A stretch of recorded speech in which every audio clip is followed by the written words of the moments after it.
And our second main topic today gets submitted to us by John Atwal, who writes, "Hey, John. Been watching every day for about the past 3 years and love the show." Thank you so much, John. I appreciate that, man. "The Supergirl costume was just revealed. Do you think the similarities between the Supergirl costume and the Man of Steel costume mean that there's still a chance for Henry Cavill to come back? Want to know your thoughts." All right, thanks for sending that in, John Atwell. And by the way, Black Bono Lala and Comic Genius have sent in super chat badges in the live chat. Thank you, guys. I appreciate that. Okay, so the other day, the Superman or the Flash production decided to reveal on social media a post that gave us our first little glimpse at the new Supergirl costume. And it gave us a little bit of a glimpse.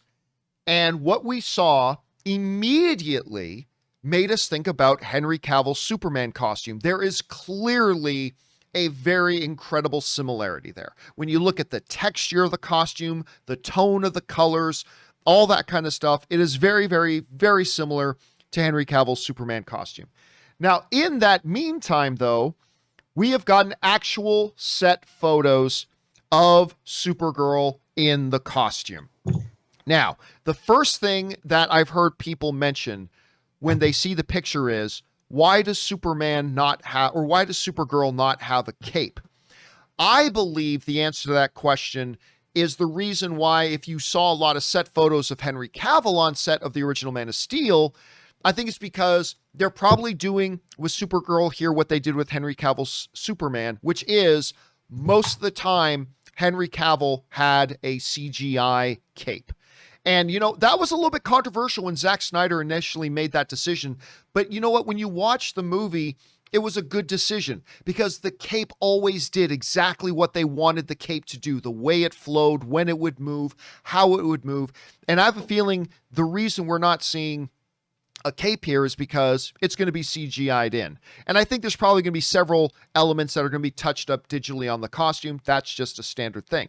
The bigger question, of course, becomes, who is this Supergirl? Now, before we get into that, the good folks over at Yahoo News wrote in the following: "This version of Supergirl's suit is a bit different than what fans have come to recognize on the Girl of Steel. Typically, the suit is similar to Superman's, including there's usually a skirt, in that it's mostly blue, save for the House of Elcrest, and topped off with a red cape. But the Flash, the cape, looks to be gone altogether." And again, I think that's just a misunderstanding of how they're doing it. I fully believe that we are going to get a cape on this thing a little bit later on. But again, really the bigger question for me is, who is this Supergirl? Because guys, there are two different trains of thought here. Train of thought number one is that this is a, this is going to be Flash in the Flash Costume. There's going to be a multiverse stuff. Maybe Jor or Kal-El in some universe was born female, and Kara-El instead of Zor-El, she comes to Earth and this is the daughter of Jor-El. I mean, that is one approach to it. That would explain why the costume's the same, all that kind of stuff. However, the other option, which is what I hope it is for those of you who don't know, when Man of Steel was about to come out, there was a special prequel comic. Not many people got it, but there was a prequel comic to Man of Steel just before the movie came out. And in this prequel comic, it looks at Krypton thousands of years ago, millennia ago, when Kara Zor-El was one of the Kryptonian explorers that came to Earth. However, there's a whole drama that goes on, but her ship crashes. She gets out of her pod, and the last thing we see in the comics is Kara Zor-El on a much older Earth, walking away in the distance away from her pod. Now, when we get to Man of Steel, when Kal-El or Clark discovers the Kryptonian ship, he finds one pod with a dead Kryptonian inside, and then he sees another pod that is open and empty. Which, of course, those of us who read the prequel comic know that's the pod that Kara Zor-El was in. So the question becomes, is this Supergirl going to be that Kara Zor-El who came to Earth, crashed, and whatever? I personally hope so. I've really been wanting them to pull on that thread ever since Man of Steel. But again, it being Flash with Flashpoint and everything, it could be an alternate universe sort of approach. Rob, you've had a chance to see these images now. Number one, what do you think about the costume itself? Very, very reminiscent of Henry Cavill's. So number one, what do you think of the costume? Number two, though, is what Supergirl is this? Is this an alternate universes kind of Superman? Is this the Kara Zor-El who crashed on Earth so many thousands of years ago? What's your approach to this? Well, first of all, the S symbol is very similar to Henry Cavill's the House of L symbol. And as far as a cape goes, normally these capes are being done with CG now anyway. So that's why when you have she's wearing a harness suit in these pictures, and there was actually video that you can find online of her flying around the city streets that they were shooting. So that's why there's no cape. There's absolutely a cape on this costume. It's just going to be added later. Now, many people have pointed out that this version of Supergirl might be Laura Lane Kent from the Injustice franchise, and I think that that's a pretty good bet, because obviously this is derived from the Flashpoint series that has alternate universes. We know we're getting two versions of Batman in this movie. So I kind of like the idea. It would fit along with what's happening in this film. Not that we know what's happening, but it seems to me if you put Michael Keaton's Batman and you put Ben Affleck's Batman in the same movie, that things aren't good. The Flashpoint paradox was not about, it wasn't all hunky-dory in this universe. So if she's coming from the Injustice version or if she's the Injustice version of the character that was the daughter of Superman and Lois Lane, I'm like, that's pretty cool, and I'm all there for that.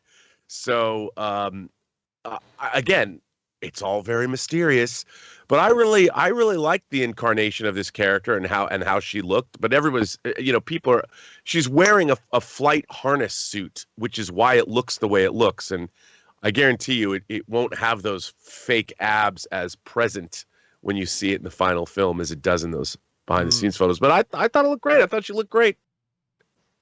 Scott, you've had a chance now to see these images. What are you thinking about them, and how's it all appealing to you right now? Well, I got to say, I loved watching Supergirl, the TV show. I thought Melissa Benoist was fantastic. And, when I think, hearing you talk about how well does the costume kind of hint that we'll see the return of Henry Cavill. Well, first of all, Henry Cavill has expressed big interest in playing Superman again. I think that he really wants to go out with a really, really, really good Superman movie. And, I know you love Man of Steel, but it's not like it's like the first Superman movie with Christopher Reeve where like everybody loves it. So I think that Henry Cavill wants to go out with a really, really great top of the line Superman movie. But also I don't know if this is a good thing, but I'm thinking back to 1984 when I saw the Helen Slater version of Supergirl. Yep. John, her costume was very, very much like Christopher Reeve's. It just was, a skirt instead of the tights, the pants. So I think, of course, you're going to keep the look unique to that cinematic universe. And to that extent, I think, reading too far into the look of the new costume, I mean, I think it looks great. It definitely looks like Henry Cavill's costume, but it looks like Henry Cavill's costume really because it should. And I think the hints about Henry Cavill returning as Superman were made by none other than Henry Cavill himself. And I do think that's going to happen because you know what? If Henry Cavill wants to play Superman again, I'd be like, here you go. Here's the suit, whatever you want. Well, that was, and again, we've talked about this before, but to me, I had pretty much given up hope that we were going to see Henry Cavill as Superman again. And, for those of you who haven't seen before, you can just see a little bit of a glimpse of him right here. I've got my Henry Cavill standee in here. He is my all-time favorite Superman. Yes, even more than Christopher Reeve, and although that's sacrilege to some people. But I had pretty much given up hope that we were going to see Henry Cavill Superman again until we heard about the new J Abrams Superman. And when we heard about the new J Abrams Superman and that they were going to go with a black Superman, I thought, well, that's really interesting in and of itself. But what it also means is that J Abrams Superman is not happening inside the core DCEU universe. So this kind of opens the door again that maybe we will. I don't know if this new costume gives me hints that we're going to see Henry again. I certainly hope Scott is right, but who knows? We'll keep our fingers crossed. Question is for you guys. What do you think about this new image of the Supergirl costume? I kind of like it. And do you think the similarities between that and Henry's costume tell us anything? Do you think this is a multiversal Supergirl? Do you think it's the Kara Zor-El who crashed on Earth so many millennia ago? Do you have another theory? Whatever you guys think, jump on down to the comment section below and let us know your thoughts. Okay, guys,